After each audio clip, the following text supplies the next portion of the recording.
नमस्कार, आप देख रहे हैं जेएनपी इंडिया। मैं हूं आपके साथ रीजू रॉय और पेश करेंगे आज की प्रमुख खबरें।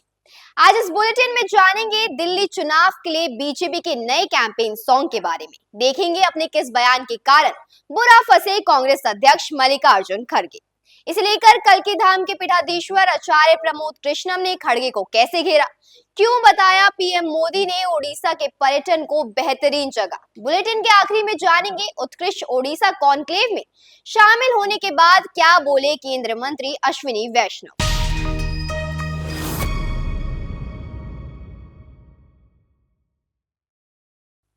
सबसे पहले बात करते हैं देश के अहम खबरों की।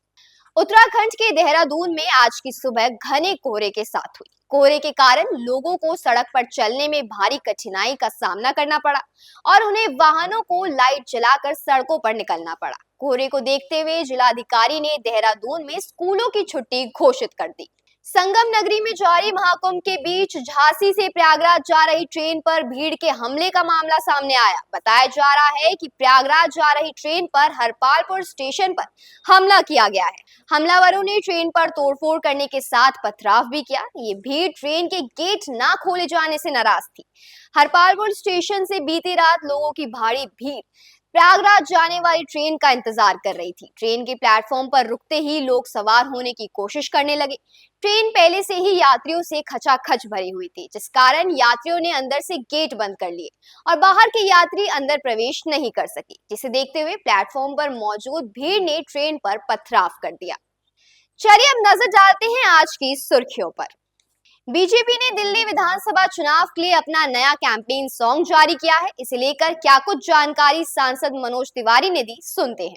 हम ये महसूस कर रहे हैं और जो नरेंद्र मोदी जी प्रार्थना कर रहे हैं दिल्ली से, वैसा ही एक गीत और रीमिक्स किया है हमने कुछ अपने नए जो संकल्प हैं उनके साथ। वो आज हमने सबको दिया है और अभी अभी हमारे जब आपको हम प्रेसी कर रहे थे तो हमारी नेशनल टीम में उसको रिलीज कर दिया है।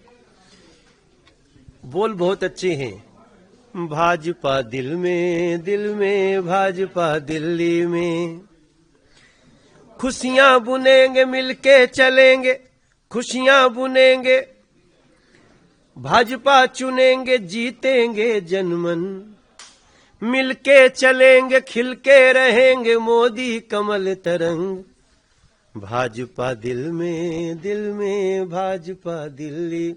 हमारे जो संकल्प हैं वो बहुत जरूरी हैं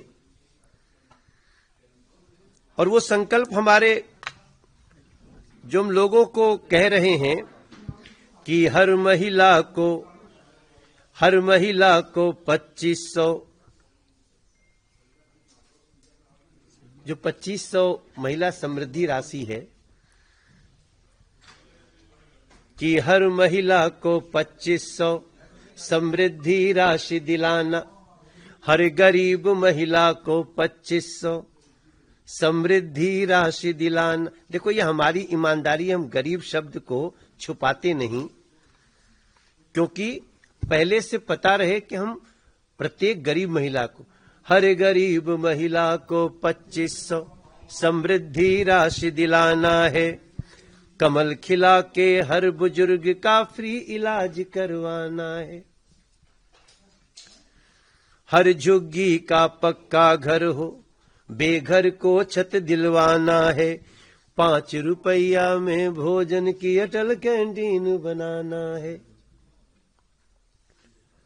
विधवा और दिव्यांग का पेंशन 3000 करवाना है, वृद्धा पेंशन 2500 देकर मुस्कान बढ़ाना है, खुशियां बुनेंगे भाजपा चुनेंगे जीतेंगे जनमन, मिलके चलेंगे खिलके रहेंगे मोदी कमल तरंग, भाजपा दिल में। ये हमारा गीत है। इस गीत के, चूंकि गीत तो बहुत होते हैं, लोग अपने अपने मूड के हिसाब से सुनते हैं, मगर मैं सबको बोलूंगा कि ये गाना आप गीत जरूर सुनिए, जिसमें हम अपने संकल्पों की भी बात कर रहे हैं और आपको म्यूजिक भी ऐसा मिलेगा जहां कोई वड़क्कम दिल्ली कहते हुए मिलता है, कोई राम राम कहते हुए मिलता है, कोई सत श्री अकाल कहते हुए मिलता है, कोई भैया कोई पुकारता है, पूर्वांचल के लोगों की पुकार है, उनको पुकार रहे हैं। और ये सब कुछ कहते हुए हर गर्भवती महिला को 21,000 दी जाएगी, हर गरीब को 10 लाख का फ्री इलाज करवाए। बीजेपी सरकार का वादा है, ये मोदी की गारंटी है, मोदी की गारंटी पूरी होने की गारंटी। उन शब्दों को ही हमने रखा है और मैं बहुत विश्वास से ये हमारा इस प्रचार में प्रदेश के तरफ से ये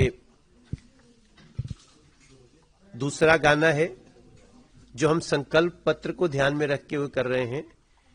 और मैं आज आपको एक, जो कि हम मीडिया से बात कर रहे हैं, आपको एक हिंट देंगे। अगर कल शाम तक या परसों सुबह 11 बजे तक एक और नया गीत आए तो किसी को आश्चर्य नहीं होना चाहिए, क्योंकि हम एक बात पे बहुत व्यथित हैं कि अरविंद केजरीवाल दिल्ली की तुलना घोड़ी से करते हैं। वो पोस्टर बनाते हैं और पूछते हैं भाजपा से कौन चढ़ेगा घोड़ी, और दिल्ली का नक्शा लेके बीच में घोड़ी होती है। मैं बड़ी विनम्रता से कहना चाहता हूं, जो दिल्ली को घोड़ी समझते हैं वो दिल्ली को भावनात्मक रूप से नहीं समझ सकते। हम दिल्ली को मां समझते हैं। इसलिए कई कलाकारों ने इस पर हमारा ध्यान खींचा है। हमने अपने प्रदेश की टीम से, चुनाव संचालन समिति से हमने बात करी है और निश्चित रूप से दिल्ली हमारे लिए मां जैसी है। हम मां को मिलके सजाएंगे, इस भाव को भी हम दिल्ली को जल्दी बता सकते। महाकुंभ में प्रतिदिन 1 करोड़ से ज्यादा श्रद्धालु संगम में स्नान के लिए आ रहे हैं। अब इसी को लेकर कांग्रेस अध्यक्ष मल्लिकार्जुन खड़गे ने केंद्रीय गृह मंत्री अमित शाह, उत्तर प्रदेश के मुख्यमंत्री योगी आदित्यनाथ सहित बीजेपी नेताओं के महाकुंभ में गंगा स्नान को लेकर तंज कसा है। खड़गे ने सवाल के लहजे में कहा कि गंगा में डुबकी लगाने से गरीबी दूर होती है क्या? आपको खाना मिलता है क्या? आप बताइए कि बच्चा भूखा मर रहा है, बच्चा स्कूल नहीं जा रहा, मजदूरों को मजदूरी नहीं मिल रही, उधर गंगा में डुबकी लगाने के लिए बीजेपी नेताओं में होड़ मची हुई है। अब इसी बयान को लेकर कांग्रेस के पूर्व नेता और कल्की धाम के पीठाधीश्वर आचार्य प्रमोद कृष्णम ने खड़गे पर जोरदार हमला बोला है। क्या कुछ उन्होंने कहा, आप भी सुनिए। कि सनातन को गाली देने का काम कौन करता है? जो लोग सनातन को गाली देते हैं वही कुंभ पे सवाल उठा रहे हैं। सवाल ये नहीं है कि अमित शाह जी की डुबकी कब लगी, कैसे लगी, कहां लगी, कितनी लगी। सवाल ये है कि भारत के गृह मंत्री ने बड़ी श्रद्धा, विश्वास और आस्था के साथ कुंभ में स्नान किया है। ये उनकी आस्था का विषय है। किसी भी नेता को, किसी भी पार्टी को किसी की व्यक्तिगत आस्था पर सवाल उठाने का अधिकार नहीं है।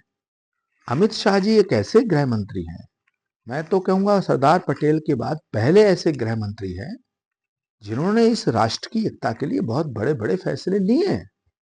प्रधानमंत्री नरेंद्र मोदी जी के सानिध्य में और नेतृत्व में जो फैसले अमित शाह जी के गृह मंत्री होते हुए हुए हैं, ऐसे फैसले पहले कभी नहीं हुए। तो भारत का गृह मंत्री अगर कुंभ में स्नान करता है और मल्लिकार्जुन खड़गे उनकी डुबकी पे, उनके स्नान पर प्रश्न उठाते हैं, तो ये आस्था पे हमला है, ये हमारी श्रद्धा पे हमला है, ये हमारे सनातन पे हमला है। और ये किस मुंह से हमला कर रहे हैं? ये तो सनातन को मिटाना चाहते हैं। इनके सुपुत्र सनातन को डर्टी वर्ड कहते हैं, गंदी गाली देते हैं। तो जो सनातन को गंदी गाली देते हैं, जो सनातन को गंदा समझते हैं, उन्हें महाकुंभ समझ में नहीं आएगा। प्रधानमंत्री नरेंद्र मोदी ओडिशा की राजधानी भुवनेश्वर में मेक इन ओडिशा कॉन्क्लेव में उत्कृष्ट ओडिशा में शामिल हुए। यहां कॉन्क्लेव को संबोधित करते हुए पीएम मोदी ने कहा, साथियों, आप सभी दुनिया भर में जाते हैं, दुनिया भर के लोगों से मिलते हैं। आज दुनिया में भारत को जानने, समझने की उत्सुकता आप चारों तरफ अनुभव करते हैं। भारत को समझने के लिए ओडिशा एक बेहतरीन डेस्टिनेशन है। यहां हजारों वर्ष की हमारी हेरिटेज है, हिस्ट्री है। आस्था, आध्यात्म, घने जंगल, पहाड़, समंदर, हर चीज के दर्शन एक ही जगह पर होते हैं। ये राज्य विकास और विरासत का अद्भुत मॉडल है। इसी भाव के साथ ही हमने G20 के कल्चर से जुड़े इवेंट उड़ीसा में रखे थे। कोणार्क सन टेम्पल के चक्र को हमने G20 के मेन इवेंट का हिस्सा बनाया था। उत्कर्ष ओडिशा में हमें ओडिशा के इस टूरिज्म पोटेंशियल को भी एक्सप्लोर करना है। यहां की 500 किलोमीटर से लंबी कोस्टलाइन, 33% से ज्यादा का forest cover, eco tourism, adventure tourism की अनंत संभावनाएं आपका इंतजार कर रही है। पीएम मोदी के साथ उत्कृष्ट ओडिशा कार्यक्रम में केंद्रीय मंत्री अश्विनी वैष्णव ने भी हिस्सा लिया। उन्होंने कहा कि ओडिशा में निवेश के अपार संभावनाएं हैं। उड़ीसा में इन्वेस्टमेंट की अपार संभावनाएं हैं। आज उत्कर्ष उड़ीसा के माध्यम से दुनिया भर से इन्वेस्टर्स को, दुनिया भर से प्रोजेक्ट्स को आकर्षित कर रहा है उड़ीसा। आज माननीय प्रधानमंत्री श्री नरेंद्र मोदी जी ने, उड़ीसा के मुख्यमंत्री श्री मोहन चरण मांझी जी ने उड़ीसा में एक ऐसा वातावरण बनाया है जिससे कि दुनिया भर से इन्वेस्टमेंट उड़ीसा में आने के लिए आतुर है। और बहुत अच्छा एक यहाँ पर लॉजिस्टिक्स की एफिशिएंसी बढ़ रही है, एक लैंड का डेवलपमेंट बेटर हो रहा है, बहुत बड़ी कोस्ट लाइन और स्किल्स का बहुत बड़ा एक कैपिटल बन रहा है उड़ीसा। उड़ीसा में रेलवे का 73,000 करोड़ रुपीस का इन्वेस्टमेंट हो रहा है। आईटी हब बनेगा उड़ीसा। करीब करीब सभी बड़ी आईटी कंपनीज उड़ीसा में आने के लिए उत्सुक है, तत्पर है।